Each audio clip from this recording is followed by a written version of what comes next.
El Sistema de Radio y Televisión de la UCSG presenta Inclusión Total, un espacio de emprendimiento y proyectos sociales. Inclusión Total, bajo la conducción de John Ávila. Bienvenidos.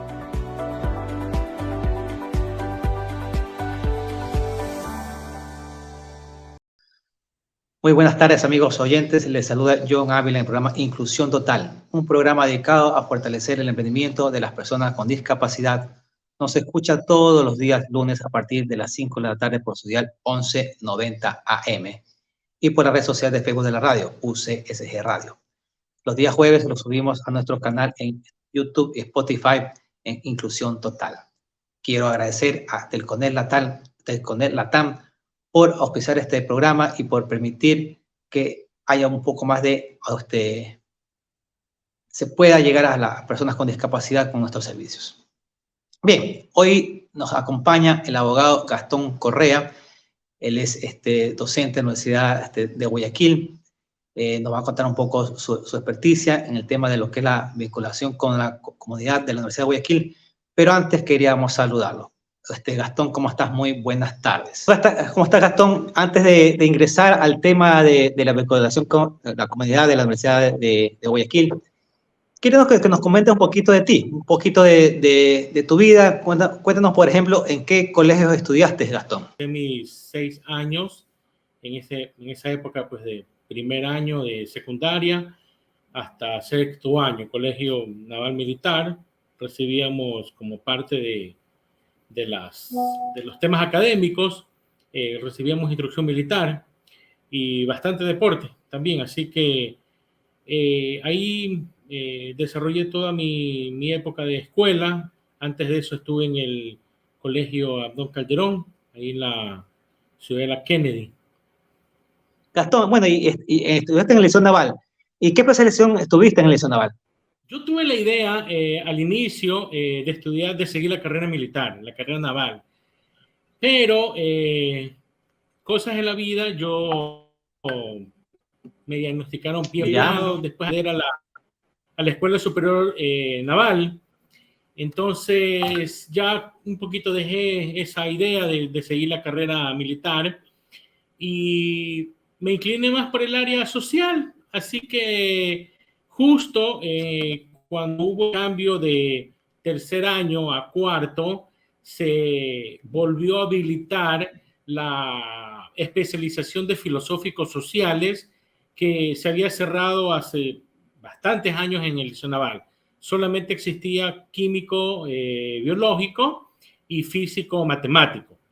Se incorporó pues la carrera de sociales y en efecto pues hasta que nos graduamos estuvimos alrededor de 16, 18 compañeros. En los otros paralelos pues habían como 30, 32, 35 alumnos, así que nosotros éramos los pocos, ¿no? El grupo pequeño de toda mi promoción. Uh-huh. Así que una vez que estuve en el área de filosóficos sociales, pues la única, todavía no había decidido yo qué seguir, ¿no? ¿Verdad? Entonces me gradué efectivamente pues de filosofía social y creo que me gustó mucho. Muy bien, Gastón. Y bien, en tu familia, ¿cuántos hermanos son? ¿Hay más abogados? Bueno, somos 3. No, yo soy el único en la familia que inició. Ya después un primo también siguió la carrera, pero en mi casa somos 3. Tengo 2 hermanas, una que me sigue y la pequeña, pues que, bueno, ya no tan pequeña, pero hay como unos 7, 8 años de diferencia entre nosotros. ¿Y ellos qué carrera tienen? ¿A qué se dedican? Bueno, mi hermana, la que me sigue, Paola, estudió ingeniería empresarial en la Universidad Católica.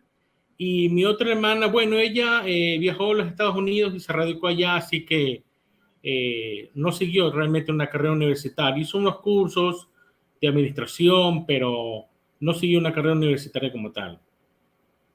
Ya, correcto.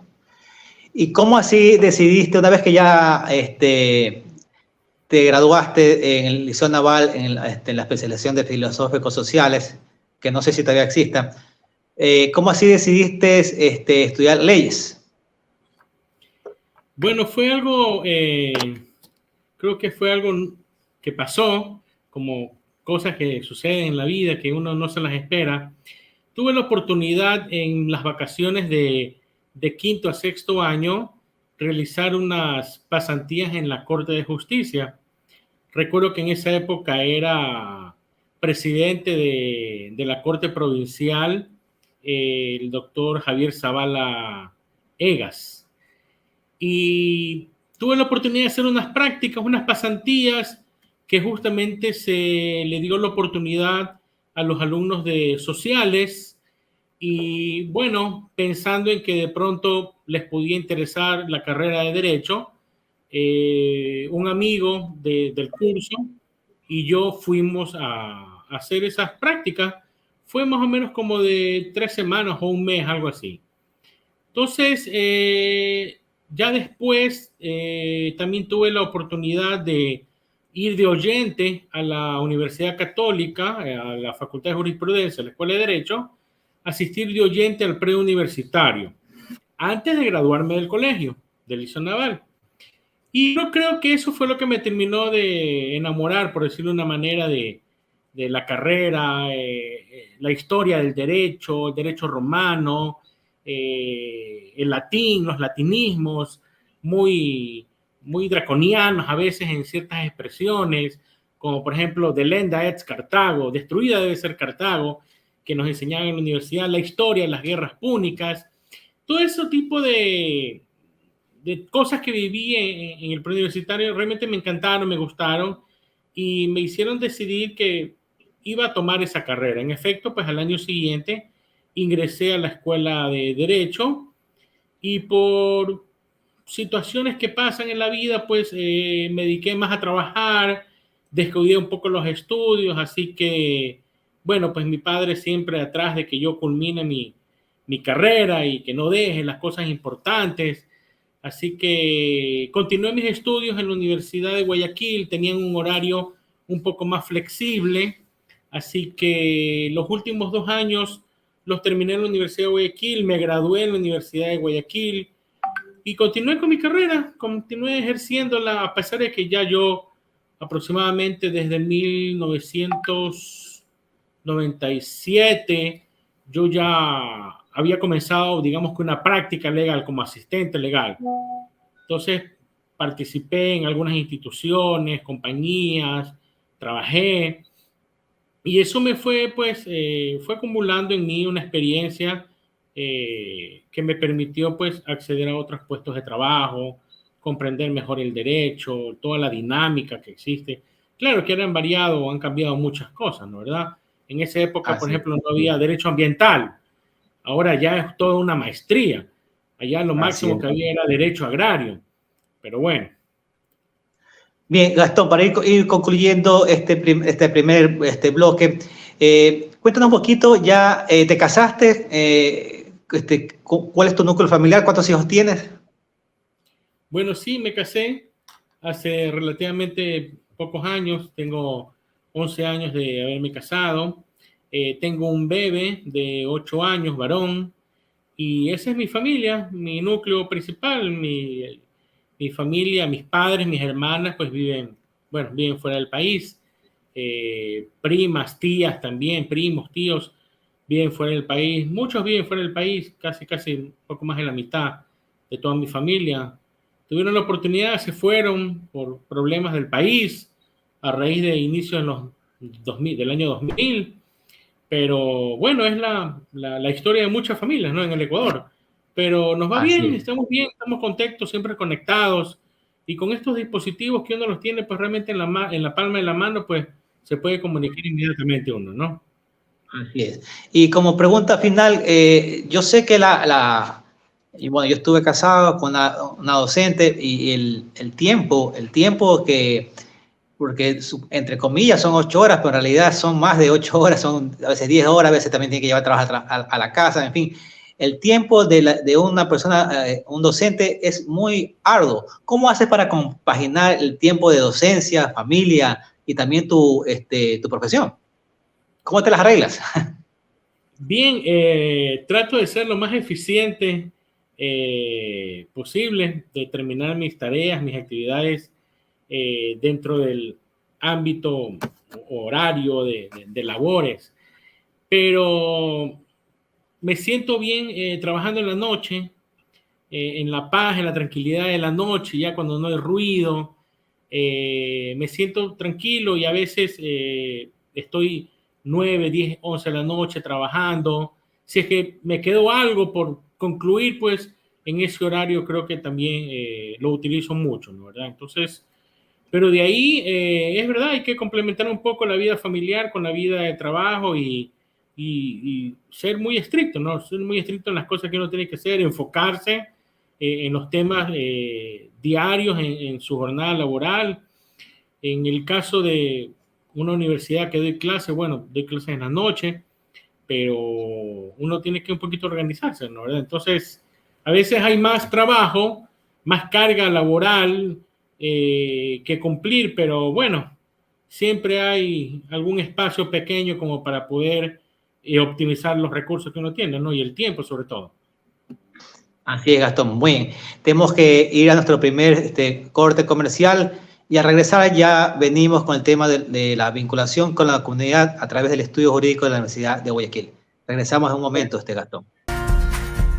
Enseguida volvemos con más de Inclusión Total por el dial 1190 AM. Cambió la forma de hacer negocios.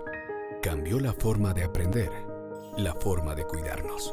Cambiaron las oficinas y las salas de reuniones. Y aunque los cambios siempre son un desafío, el éxito está en contar con el aliado correcto. En utilizar la tecnología de hoy para ser la empresa que quiere ser mañana. El momento es ahora.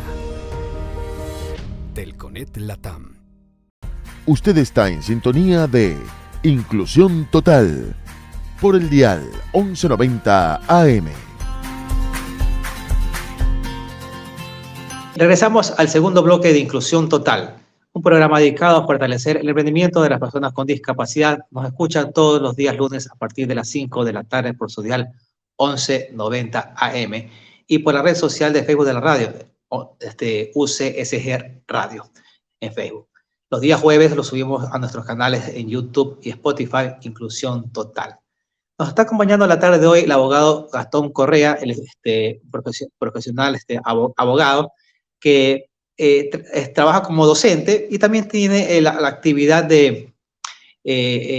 particular. Pero vamos en este momento ya al tema que nos concierne, que es el estudio jurídico que tiene la Universidad de Guayaquil, un consultorio jurídico gratuito, que vimos hace poco, vimos estos videos, y que Gastón nos va a ampliar un poquito más la información al respecto. Gastón, cuéntanos un poquito de qué es el estudio jurídico de la Universidad de Guayaquil y a quién beneficia. Bueno, el consultorio jurídico gratuito de la Universidad de Guayaquil, en la actualidad tenemos dos, uno denominado Edmundo Durán Díaz, el otro denominado Ketty Romolerux Girón.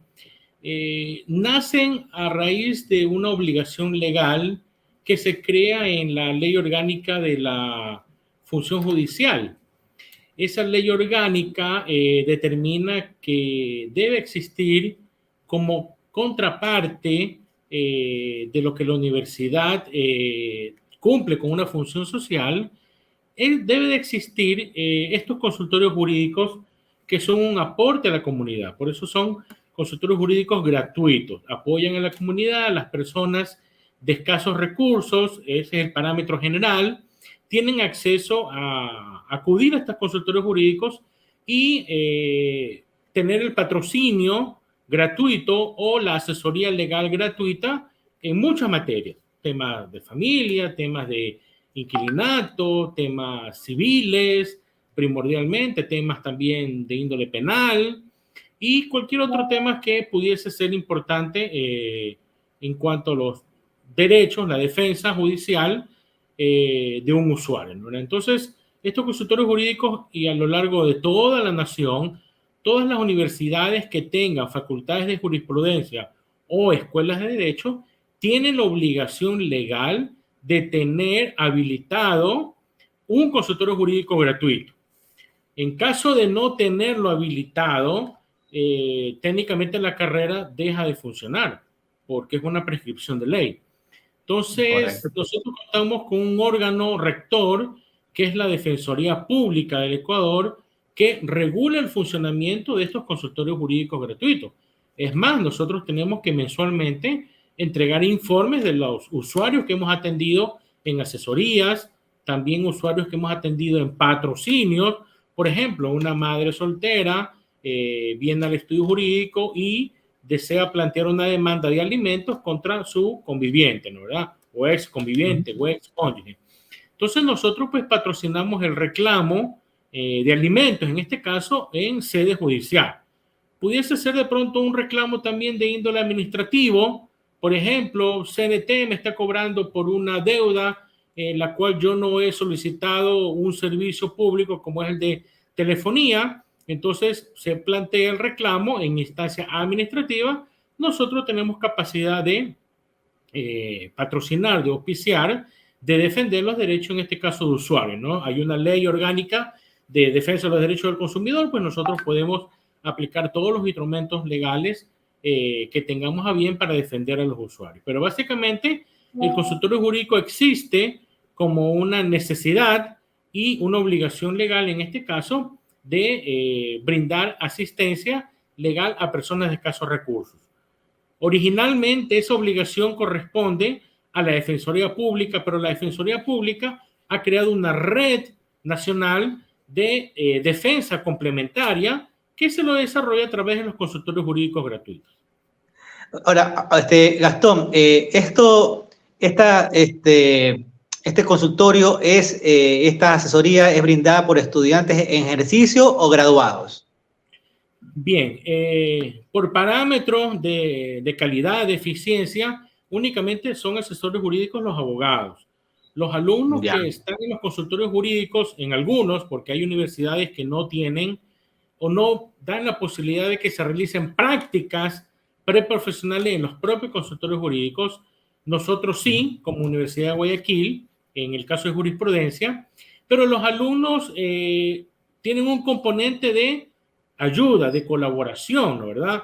Como están en su práctica, ellos están aprendiendo. ¿Por qué? Porque las prácticas preprofesionales siguen siendo una labor académica, una actividad académica del alumno que cumple en el consultorio jurídico y que será parte de su formación profesional. Entonces el alumno aprende a cómo redactar una demanda, una contestación, conoce, como en algún momento alguien decía, la vida misma, ¿no? ¿Verdad? Conoce exactamente el dolor humano, el problema social, el problema jurídico, acompaña al abogado patrocinador, que es un abogado del consultorio jurídico. En este caso nosotros tenemos 4 abogados, los acompañan las audiencias. Entonces el alumno puede conocer cómo funciona un procedimiento de uno de los tantos que nosotros manejamos. Entonces el alumno cumple una función de asistente legal, de apoyo a la dinámica interna del consultorio. Por ejemplo, ayuda a llenar el formulario de asesoría,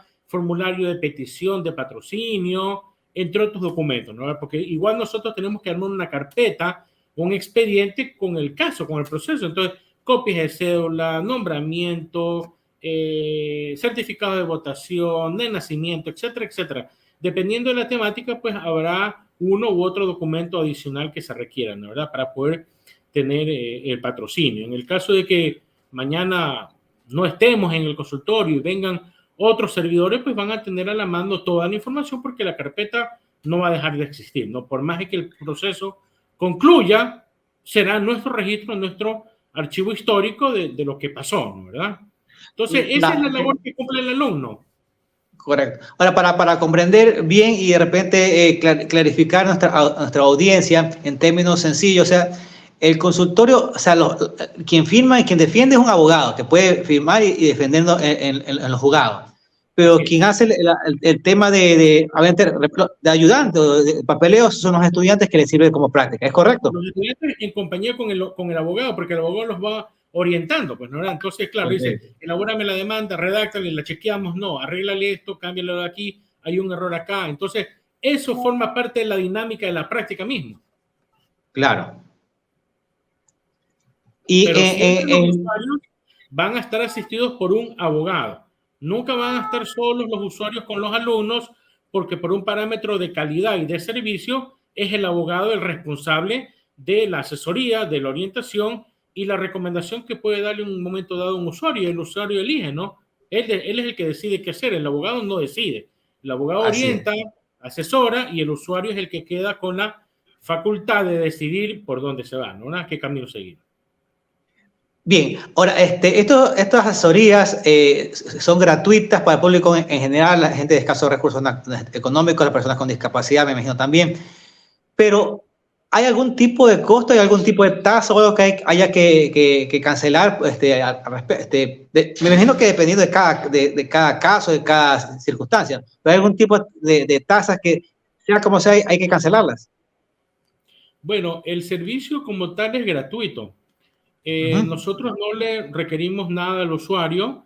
Si es que hay que pagar algo en la Administración de Justicia, por poner un ejemplo, un peritaje, eso es un valor que lo decide el juez mediante una providencia, y obviamente el usuario es el que tiene que pagar o solventar ese costo.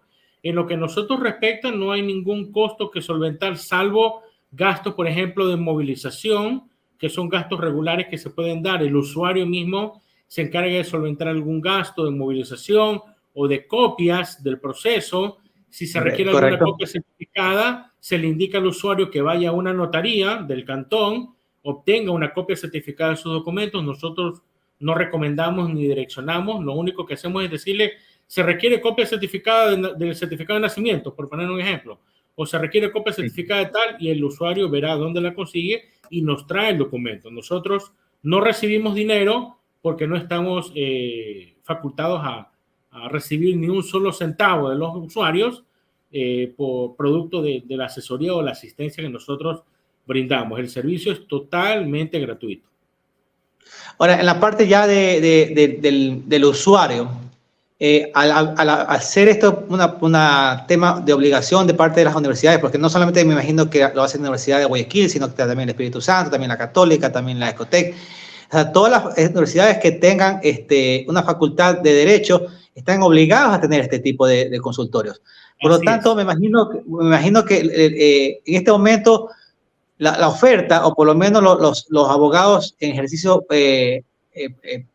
particular, tiene que haberse bajado los costos, Gastón, porque ya tienen más competencia. Los costos de sus honorarios, me refiero. Sí, y yo, yo soy partidario de una filosofía, la filosofía Kaizen, que trata sobre el mejoramiento continuo. Y yo realmente no concibo el servicio público como un servicio que no sea eficiente, que no sea de calidad. Obviamente que siempre hay algo que mejorar. Si hay alguna incorrección, algo, pues obviamente no podemos persistir en el error, no tiene sentido, ¿no? ¿Verdad? Si me equivoco en algo, bueno, pues el propósito es de enmienda, no es de mantenerme en el error. Entonces, efectivamente existe un reclamo, por decirlo de una manera, de los abogados en libre ejercicio, en los cuales me incluyo yo antes de ser coordinador o director, porque lo he sido de 3 universidades. Ahora estoy en la Universidad de Guayaquil con 2 consultorios jurídicos, pero antes también estuve en la Universidad del Pacífico, también en la Universidad de Ecotec. Y obviamente, pues los abogados dicen, oiga, pero ustedes se nos llevan los clientes, por decirlo de una manera, entre comillas, pues realmente nosotros no cobramos. Pero claro, los usuarios van al consultorio jurídico. Pero de una u otra manera se ha tratado de no restringir, no diría yo restringir, pero sí un poco hacer realidad el parámetro que establece la ley, ¿no? Personas de escasos recursos. Y la ley ha establecido un parámetro claro que se debería entender una persona de escasos recursos, y es aquella que gane hasta 2 remuneraciones básicas unificadas, ¿no? 2 salarios básicos unificados. ¿Cuánto es el salario básico unificado? $450. Quien gane $900 puede hacerse acreedor de una asesoría, de un patrocinio gratuito. Fuera del alcance de ese monto, ya no tenemos técnicamente obligación de patrocinar, porque está fuera del parámetro que establece la misma Defensoría Pública. Entonces, de una u otra manera se ha tratado de restringir esto y que realmente puedan acceder las personas que lo merecen, las personas que lo necesitan, mejor dicho, ¿no? ¿Verdad? Porque todos se merecen una defensa, así lo garantiza el Estado ecuatoriano, la Constitución, pero un poco para hacer realidad ese esquema y ese concepto que nos trae la ley de personas de escasos recursos, ¿quiénes deberíamos nosotros de darle la atención prioritaria, más allá de lo que establece la Constitución, artículo 35? La ley orgánica de la Defensoría Pública establece ese parámetro, ¿no? Quienes ganen hasta 2 remuneraciones son personas de escasos recursos, se las considera como tal. Entonces, si va un ama de casa, si va un trabajador, una persona que es guardia de seguridad, por poner un ejemplo, una persona que realiza labores domésticas, o un trabajador, digamos que cualquiera, que gane menos de ese monto, tiene derecho de ser asistido por un abogado gratuito, en este caso nosotros en la Universidad de Guayaquil. Ahora, los abogados que asisten a las audiencias no son abogados improvisados, son abogados que conocen la materia, que tienen años trabajando en los estudios, en los consultorios jurídicos. Entonces, no es tampoco una defensa que podemos decir, no, son nuevos, o no, como es público, es deficiente. Al menos en mi caso, en mi universidad, yo me preocupo para que el servicio sea de calidad, ¿no? ¿Verdad? Sea eficiente. Y si alguien tiene algún reclamo, bueno, lo vamos a atender. Muy bien, Gastón. Tenemos que ir a un corte comercial y regresamos. Enseguida volvemos con más de Inclusión Total por el dial 1190 AM. Cambió la forma de hacer negocios. Cambió la forma de aprender, la forma de cuidarnos. Cambiaron las oficinas y las salas de reuniones. Y aunque los cambios siempre son un desafío, el éxito está en contar con el aliado correcto. En utilizar la tecnología de hoy para ser la empresa que quiere ser mañana. El momento es ahora. Telconet Latam. Usted está en sintonía de Inclusión Total por el dial 1190 AM. Regresamos a Inclusión Total, programa dedicado a fortalecer el emprendimiento de las personas con discapacidad. Nos escucha todos los días lunes a partir de las 5 de la tarde por su dial 1190 AM y por la red social de Facebook de la radio UCSG Radio. Los días jueves lo subimos a nuestros canales en YouTube y en Spotify, Inclusión Total. Nos está acompañando el abogado Gastón Correa, explicándonos el servicio gratuito de consultoría jurídica que da la Universidad de Guayaquil. Y se me queda una pregunta, Gastón, en el tema de vinculación. ¿Qué otros servicios adicionales da el estudio jurídico? Bien, nosotros como universidad, en este caso como consultorio jurídico, conociendo ciertas vicisitudes que se dan en cierto tipo de problemas legales que son puestos en nuestro conocimiento como consultorio por los usuarios, vimos la oportunidad de brindar un servicio complementario como es el de psicología, apoyo psicológico a víctimas de maltrato, personas que hayan sufrido algún tipo de violencia intrafamiliar, por ejemplo. Entonces, vimos la oportunidad y llegamos a una alianza, por decirlo de una manera, un convenio, un acuerdo con la Facultad de Psicología de la Universidad de Guayaquil y alumnos de prácticas preprofesionales acompañados con un docente, tutor, un psicólogo. Brindamos asistencia, apoyo psicológico a personas que hayan sufrido algún tipo de maltrato, ¿no? ¿Verdad? Ya sabemos que el maltrato pues va de todo ámbito, ¿no? El maltrato psicológico, maltrato afectivo, maltrato económico, maltrato de todo tipo hay, ¿no? ¿Verdad? Entonces, brindamos también ese apoyo, esa asesoría en el ámbito psicológico también a los usuarios. Así que es un valor agregado que nosotros como consultorio jurídico en la Universidad de Guayaquil, hasta donde conozco, es la única universidad en el país que brinde este apoyo complementario en el ámbito de psicología, ¿no? ¿Verdad? Y los alumnos con el docente están en el consultorio, en los 2 consultorios que tenemos, atendiendo a los usuarios que lo requieran. Claro que nosotros pues le hacemos una pequeña introducción de la posibilidad de que ellos pueden acceder porque no se los puede obligar, ¿no? ¿Verdad? Pero si nosotros detectamos que alguien está sufriendo algún tipo de maltrato o algún tipo de problema psicológico, por ejemplo, está atravesando por un tema de divorcio. Entonces, obviamente, eso tiene una afectación. Para cada persona es diferente, pero nosotros podemos recomendar que se entreviste con el área de apoyo psicológico y hemos tenido excelentes resultados. Y para nosotros, pues, queda una satisfacción del deber cumplido, ¿no? ¿Verdad? Haber hecho algo más que un simple tema legal, ¿no? ¿Verdad? En un momento dado pudiese tomarse, pues, como una asistencia integral, por decirlo de una manera, ¿no? ¿Verdad? Pero siempre hay algo nuevo, ¿no? Como yo suelo decir, unas piedras no se puede hacer más piedra, pero un humano sí se puede hacer más humano. Y nosotros, pues, hemos previsto brindar este apoyo adicional, complementario, a los usuarios del consultorio jurídico. No sé si tal vez, me imagino que tal vez no tengas las cifras exactas, pero tal vez en términos de porcentaje, ¿qué casos más se dan? ¿Qué es lo que más se presenta en estudio jurídico? ¿Divorcio, demandas de alquiler? ¿Qué es lo que más se ve? Bueno, sin pecar de la memoria a veces nos traiciona, pero la mayoría de los casos que tenemos son de pensión de alimentos, tenemos temas de divorcio y también tenemos temas de violencia intrafamiliar, que ya es un asunto, en algunos casos penal, se transforman en temas penales. Cuando hay un maltrato psicológico, implica un delito, pero no todo tipo de maltrato implica que sea un delito, ¿no? ¿Verdad? Entonces hay a veces agresiones, ese tipo de agresiones no necesariamente configuran un delito, o expresiones, ¿no? ¿Verdad? Pero digamos que podría yo decir que mayoritariamente son esos los temas. En temas, por ejemplo, en temas, por ejemplo, de discapacidad, hay demandas por, de repente, personas con discapacidad que no les pagan bien sus liquidaciones o porque no se cumple la ley con el porcentaje de número de personas con discapacidad que deben trabajar en una empresa. ¿Hay ese tipo de reclamos?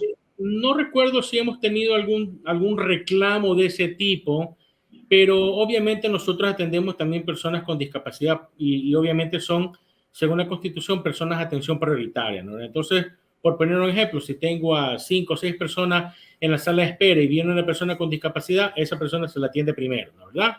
Porque por una obligación legal y moral. En tal caso, no recuerdo que hayamos tenido una reclamación específicamente sobre el tema de que alguien no haya podido acceder por un tema de discapacidad, que se le haya vulnerado sus derechos, ¿no? ¿Verdad? Lo que sí ha habido son temas laborales donde uno de los componentes es la discapacidad, que implica una indemnización adicional, un rubro adicional por el tema del despido mismo, ¿no? ¿Verdad? Pero eso es algo complementario. Correcto. Y retrocediendo un poquito en lo que mencionabas anteriormente, de un poco no la competencia, pero digamos, con los abogados privados, ustedes dicen que, bueno, tratan de que las personas a que va a dar el beneficio sean que no ganen más de 2 salarios unificados, ¿no? ¿Verdad? Pero ¿cómo determinas eso? ¿Cómo puede? Porque aquí, mira, por problemas, la gente, como aquí la gente, la viveza criolla, por ejemplo, ha habido gente, se escuchó hace un par de añitos, o tal vez un poquito más, es gente que inescrupulosa, que se hizo pasar por discapacidad para obtener beneficios, tanto tributarios como para traerse carros, por ejemplo, ¿no? Entonces, pagan justo por pecado. De repente hay cierta restricción ahora para importar un vehículo para personas con discapacidad por lo que pasó anteriormente. ¿Cómo ustedes pueden determinar que de repente hay alguien que sí gana un poco más y quiera beneficiarse de los servicios gratuitos suyos? Bueno, tenemos nosotros algunos parámetros de evaluación. Uno de ellos, por ejemplo, es que nos proporcionen un certificado de afiliación al IES, ¿no? ¿Verdad? Si estoy o no estoy afiliado. Otro parámetro podría ser un certificado de impuesto a la renta, por poner un ejemplo, ¿no? Del año anterior. Finalmente pudiese haber incluso hasta una declaración juramentada de que es una persona que no tiene ingresos y de que no tiene cómo mantenerse, que vive con su familia. Pero hay algunos parámetros que nosotros evaluamos, sobre todo la información que pedimos inicialmente respecto de la situación socioeconómica de esa persona, en qué lugar vive, con qué cuenta, con quién vive. Entonces, todo eso nos puede hacer presumir ciertas cosas y de ahí nosotros pedimos documentación de sustento. ¿Por qué? Porque si bien es cierto que tenemos la obligación de prestar el servicio gratuito a personas de escasos recursos, también se transforma un poco en una obligación de nosotros constatar que realmente esa persona sea beneficiaria de ese beneficio que establece la ley, ¿no? Porque el objetivo de la ley es esa, ¿no? ¿Verdad? Que personas de escasos recursos, personas con discapacidad, realmente sean las que puedan beneficiarse de eso, y no quien sí tiene la posibilidad de pagar un abogado, así sea que le pague en cuotas, ¿no? ¿Verdad? A plazo, ¿no? ¿Verdad? No hay problema realmente con eso. Pero tenemos algunos parámetros como para poder evaluar. Entonces, no es solamente el hecho de que alguien viene y dice, yo no tengo o soy de escasos recursos. Entonces, si viene un guardia de seguridad, yo ya sé que más o menos ellos ganan poco. Si viene una empleada doméstica, yo sé pues, que no gana $3,000, pues, ¿no? Entonces, depende de cada persona, depende de las circunstancias, ¿verdad? Bien, se nos está agotando el tiempo, se me quedan 2 preguntitas más. Vimos al inicio del programa unos videos que nos enviaste, institucionales, en cuales entregaban una canasta, parece, a una usuaria, una especie de reunión también de Navidad para los usuarios. Aparte de estos servicios, ¿ustedes dan una especie de apoyo a las personas de escasos recursos?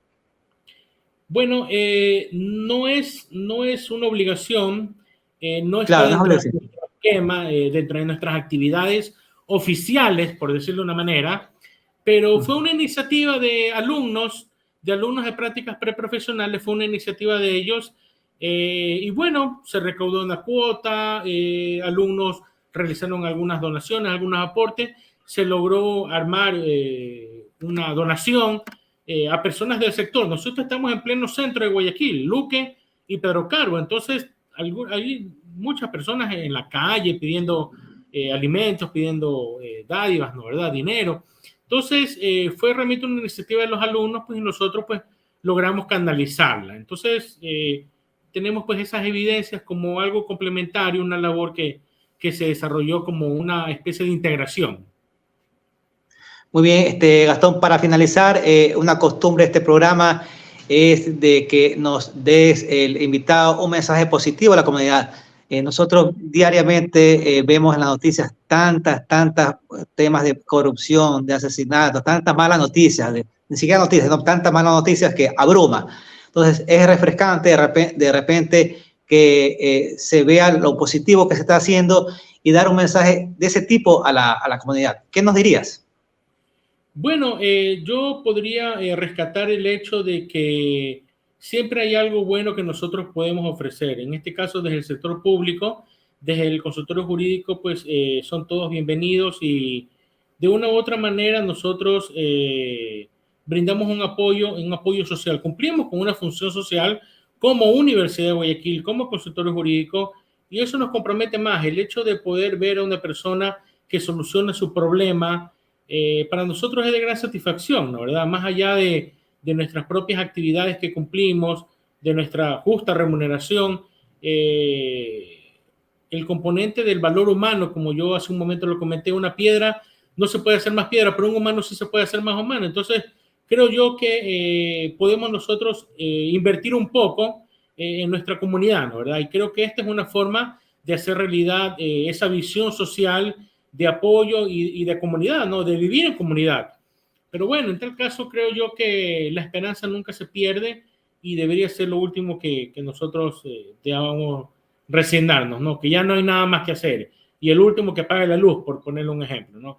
En tal caso creo yo que podemos hacer muchas cosas, y encantado de poder contribuir en este caso, pues desde inclusión total, pues hay muchos temas, ¿no? Y no solamente personas con discapacidad.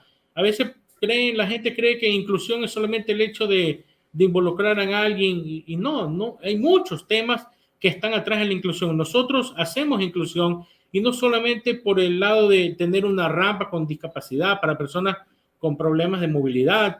No es solamente eso, son muchos aspectos que se toman en cuenta. Incluso nosotros tuvimos una alumna de prácticas preprofesionales el año pasado que era no vidente, y ella culminó sus prácticas, y obviamente debe haber sido un esfuerzo mayor, pero la hermana lo ayudó, y todo el consultorio jurídico, pues obviamente brindó todo su contingente para que ella pueda cumplir con una aspiración, ¿no?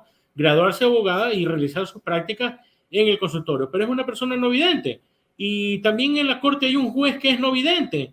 En algún momento dado me tocó ir a una audiencia con él, y bueno, no le resta lo más mínimo su discapacidad, pero lo importante es la excelencia, ¿no? Discapacidad, la discapacidad no le resta capacidad. Así es, no le resta lo más mínimo, ¿no? Muy bien, Gastón, yo te agradezco el tiempo que has estado con nosotros. Tú, bueno, nos conocemos de años, tú tienes mi celular. No dudes en enviarme por interno en algún momento algún tipo de servicio o comunicado o que necesite parte de la Universidad de Guayaquil y su consultorio jurídico para nosotros dar nuestro granito de arena, que es la difusión de estas actividades para la inclusión. Las puertas de este programa están abiertas, Gastón. Muy amable. Muchas gracias. Muchas gracias. John, gracias. Pase bien.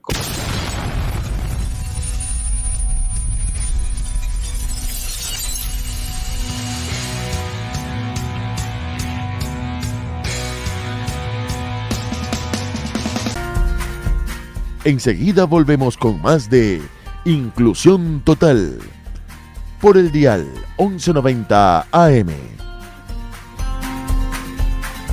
Cambió la forma de hacer negocios. Cambió la forma de aprender. La forma de cuidarnos. Cambiaron las oficinas y las salas de reuniones. Y aunque los cambios siempre son un desafío, el éxito está en contar con el aliado correcto. En utilizar la tecnología de hoy para ser la empresa que quieres ser mañana. El momento es ahora. Telconet Latam. Usted está en sintonía de Inclusión Total por el dial 1190 AM. Regresamos a Inclusión Total, un programa dedicado a fortalecer el emprendimiento de las personas con discapacidad. Nos escucha todos los días lunes a partir de las 5 de la tarde por su dial 1190 AM. Quiero agradecer el apoyo de Telconet Latam a este espacio y este programa. Bien, este momento nos toca ya el tema con el abogado Juan Carlos Gil en los tips legales para las personas con discapacidad. ¿Qué nos tienes para hoy, Juan Carlos? Buenas tardes. Saludos a la audiencia, buenas tardes a todos en este programa y John, sobre todo, por la bienvenida. Consiguiendo, pues, ¿no? Continuando con este segmento y con los tips pasados, es importante que ya comprendamos lo que ampara nuestra Carta Magna, la Constitución de la República, con referente a la aplicación de los derechos para las personas discapacitadas, que es el tema que nos atañe, ¿no? Inclusive otros grupos vulnerables, que los define así la Constitución. Porque es importante que nosotros comprendamos desde el capítulo 1 de la Constitución, que son la aplicación de estos derechos que voy a nombrar. He escogido 2 numerales del artículo 11, porque son los que más se aplican a la vida cotidiana, para que los podamos ejercer y exigir ante las autoridades y funcionarios públicos. De eso se trata, ¿no? Más que de una clase de derecho. El numeral 2 del artículo 11 de la Constitución habla que todas las personas son iguales y gozarán de los mismos derechos. Esto es en general, más aún los vulnerables. Nadie podrá ser discriminado por razones de, ahí viene, varios tópicos, condiciones, ¿no? Edad, salud, discapacidad, entre otras. Entonces, inclusive religión. Pero ya estamos tocando el tema que nos atañe y sobre todo nadie podrá vulnerar estos derechos ni discriminar a estas personas con el ánimo de vulnerar sus derechos, porque la ley lo sanciona, así menciona. El numeral 4 del artículo 11 también habla que ninguna norma jurídica podrá restringir el contenido de estos derechos de la Constitución. Acordémonos que esta Constitución es la Carta Magna, que rige sobre todas las demás, todo el ordenamiento jurídico del país. Es decir, ustedes sabiendo esto, esta supremacía de la Constitución, no se van a dejar sorprender por funcionarios cuando ellos les muestren una normativa legal, un reglamento, inclusive una ley orgánica, que esté en contraposición a esta normativa constitucional. Tiene prioridad la Constitución, porque la justicia constitucional es la más rápida en el Ecuador. Interponemos y a la semana tenemos audiencia y se decide oralmente sobre el derecho vulnerado. Y en la demanda de acción de protección vamos a contar la vulneración que sufrimos, ¿verdad? Y vamos a pedir no solo el reconocimiento de esa vulneración, sino una reparación económica por eso que ustedes sufrieron. Entonces, continuando, ¿qué nos dice después el capítulo 3 de la Constitución? Esto va desde el inicio de la Constitución, le da prioridad a este grupo vulnerable. Habla ya de los grupos de atención prioritaria, netamente. Y el artículo 35 dice, los adultos mayores, niños, adolescentes, embarazadas, personas con discapacidad, enfermos catastróficos, entre otros, inclusive privados de la libertad, gozarán y recibirán de atención prioritaria y especializada en el ámbito público y privado. Es decir, ustedes pueden exigir en un hospital, en una entidad, esta atención prioritaria en relación a los demás ciudadanos que están en condiciones normales. Bien, por lo tanto, en adultos mayores, el artículo 36 también es muy claro, recibirán atención prioritaria, sobre todo en campos de inclusión social, económico, bancos, todo este tipo de situaciones de crédito, a todos que hayan cumplido 65 años, que es considerado adulto mayor en adelante. Por eso los derechos de los adultos mayores, que me voy a enfocar ahorita, para ir terminando también, es en el artículo 37 de la Constitución. Tienen atención gratuita y especializada de salud, con acceso gratuito a medicinas. Eso no le dicen a las personas, porque nadie está leyendo la Constitución. Y acceso a vivienda que asegure su vida digna. Ojo, tienen acceso prioritario a los trámites y que les asignen un cupo de vivienda. Nos sorprende ver a viejitos y personas de la tercera edad, jóvenes también de la tercera edad, en las calles o arrimados a cualquier familiar que cree que les estorba, cuando pueden tener su vivienda propia que el mismo Estado les daría prioridad con un crédito de una entidad bancaria también pública, todo como prioridad y cupo. Solo es cuestión de saber exigir. Terminar, señores, también para el artículo 47, derechos de discapacitados, que también tienen equiparación de oportunidades.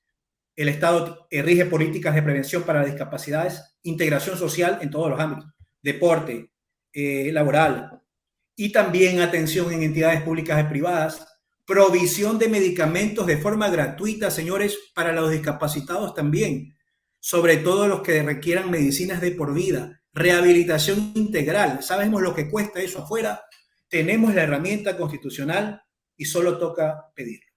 Muchas gracias a todos el día de hoy y estoy a las órdenes con mis números en pantalla también. Gracias. Muchas gracias, Juan Carlos, por tu segmento tan importante que beneficia a la comunidad de las personas con discapacidad. Los teléfonos tuyos están en pantalla para que cualquier consulta de nuestras audiencias acudan a ti, Juan Carlos. Muchas gracias y nos vemos la próxima semana con el segmento Tips Legales. Un abrazo. Saludos. Saludos.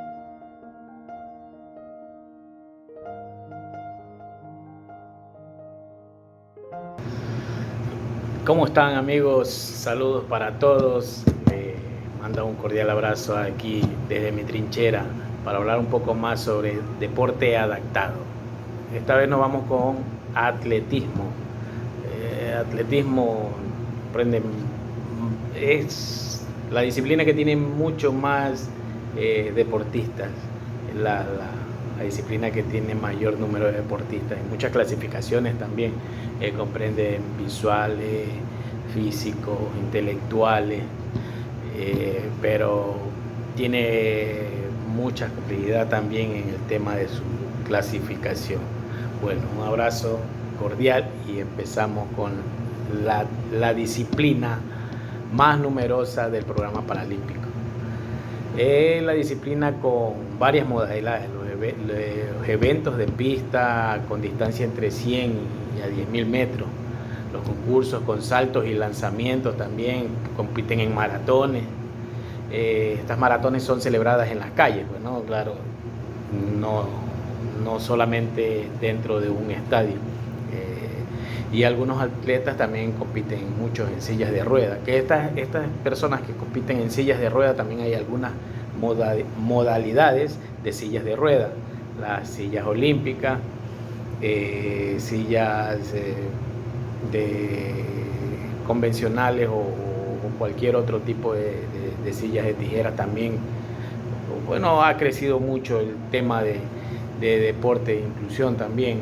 A veces algunos lo hacen por deporte, no solamente a nivel competitivo, sino a nivel de hobby, algunas personas con discapacidad. También tenemos personas que tienen prótesis, también tenemos varios referentes nosotros aquí en Ecuador. También tenemos personas con discapacidad visual. Bueno, esta persona me dice como una persona con discapacidad visual va a correr una maratón o alguna competencia de 10 kilómetros, 5, 15, 20 kilómetros. Claro, estas personas necesitan un guía. Todas las personas con discapacidad visual necesitan de un guía. Siempre corren con un guía, a nivel paralímpico todo, pero ahora también han cogido algunas personas que tienen familiares. Yo he corrido con amigos y siempre le he hecho de guía, pero se siente muy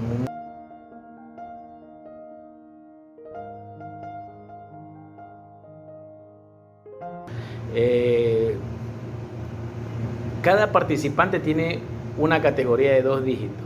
El primero, los cuales indica el tipo de discapacidad funcional que tiene, y la segunda es una cifra de grado de afectación. El que será más bajo, sea mayor sea su lesión, ¿no? En este caso, vamos a entrar bien en las categorías como son de las personas con discapacidad. Clase 11, 13 son deportistas ciegos y con discapacidad visual severa o demorada. Estas severas o moderadas, o sea, son las del 11, al 13. O sea, de más baja a más alta o viceversa, de 13 a 14. Los 13 son un poco más, menos, o sea, su visión un poco más corta, ¿no? Algunos que son ceguera total. Las categorías clase 20, ¿no? Todas las clases 20 en todas las modalidades, sea de pista o en field o track, que le llaman en clase en inglés, son intelectuales. Todas las clases 20 son intelectuales. Y las clases del 31 al 64 son personas con discapacidad física o parálisis cerebral. O sea, vendría a ser un T31, vendría a ser uno con parálisis cerebral, con afectaciones más. O sea, la categoría 31 es baja, pero su grado de afectación es más alta. Y así sucesivamente, casi todas las categorías. En la clase de la 31 hasta la 38, participantes con problemas de coordinación, algunos de ellos en sillas de ruedas. Son los 31 hasta los 34. La clase 40-41 son deportistas con acondroplasia.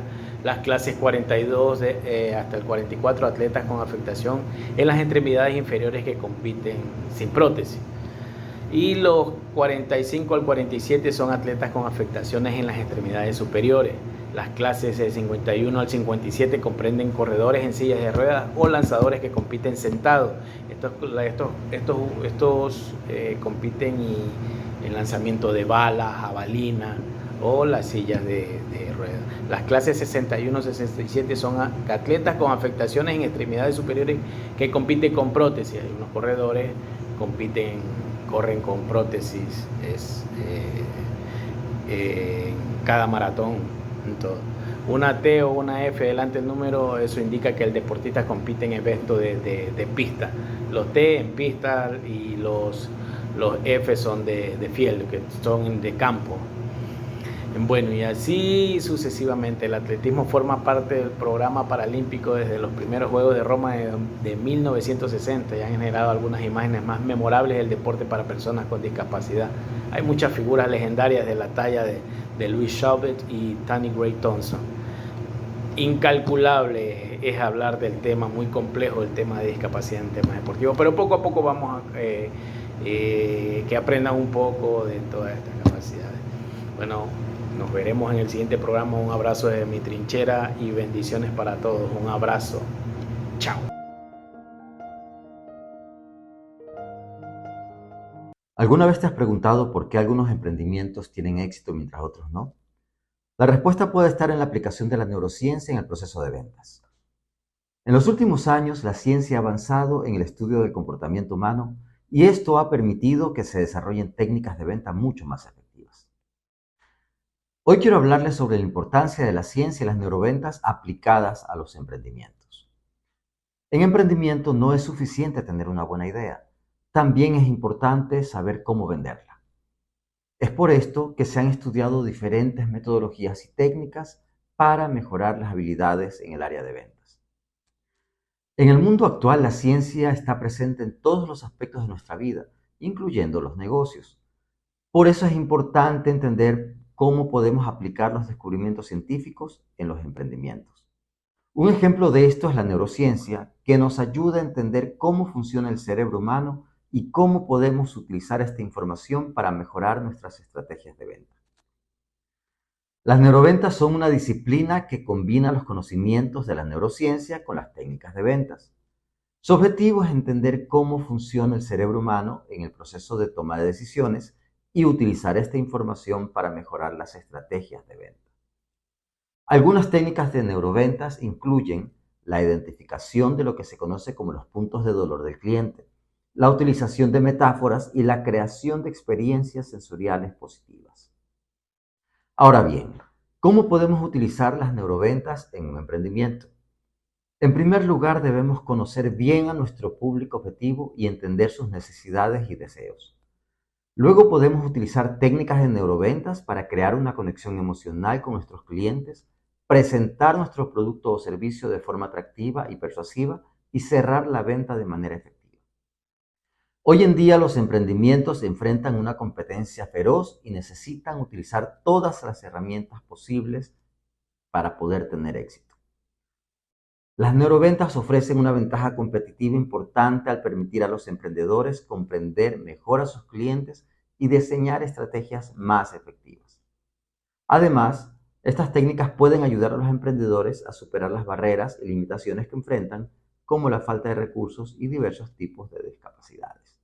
Existen varios criterios de neuroventas que un emprendedor debe manejar en su emprendimiento. Algunos de ellos son: conocer al cliente. Es importante conocer a fondo a nuestro cliente, sus necesidades, deseos y motivaciones para poder ofrecerle soluciones personalizadas que satisfagan sus necesidades. Crear una experiencia positiva. La neurociencia nos enseña que las emociones influyen en nuestras decisiones de compra, por lo que es importante crear experiencias positivas para nuestros clientes. Generar confianza. La confianza es un elemento clave en el proceso de ventas. Es importante trabajar en ella a través de una comunicación clara y honesta, ofreciendo garantías y cumplimiento de los compromisos adquiridos. Crear escasez. La escasez es un factor que influye en la toma de decisiones de compra, por lo que es importante generar una sensación de urgencia en nuestros clientes a través de ofertas limitadas o en tiempo o en cantidad. Usar técnicas persuasivas. Las técnicas persuasivas basadas en la neurociencia pueden ayudar a influir en las decisiones de nuestros clientes de manera ética, como el uso de historias, el principio de reciprocidad, la autoridad, la prueba social, entre otras. Adaptarse al entorno digital. En la actualidad, la mayoría de las ventas se realizan en línea, por lo que es importante adaptarse a este entorno digital y conocer las mejores prácticas para vender en línea. En resumen, la ciencia y las neuroventas aplicadas a emprendedores hoy en día son una herramienta vital para mejorar los resultados de los negocios y las ventas. Entender cómo funciona el cerebro y las emociones de nuestros clientes nos permite adaptar nuestras estrategias de venta a sus necesidades, generar confianza y fomentar relaciones duraderas. Si estás interesado en convertirte en un emprendedor con resultados extraordinarios, apoyado en la ciencia, y quieres conocer más de estas herramientas, recuerda seguir nuestras redes sociales. Estamos como @Carlos Quintana Zavala en Facebook e Instagram. Nos vemos la semana siguiente en este espacio. Recuerda, evoluciona y avanza al siguiente nivel. Bien, eso es todo por esta semana. Yo quiero agradecer una vez más a Telconet Latam por hacer posible este espacio que llega para las personas con discapacidad y la inclusión. Conmigo y con nuestros invitados y con nuestros panelistas, nos vemos la siguiente semana. Que tengan muy buenas tardes. El Sistema de Radio y Televisión de la UCSG presentó Inclusión Total, un espacio de emprendimiento y proyectos sociales. Inclusión Total, bajo la conducción de John Ávila. Hasta la próxima.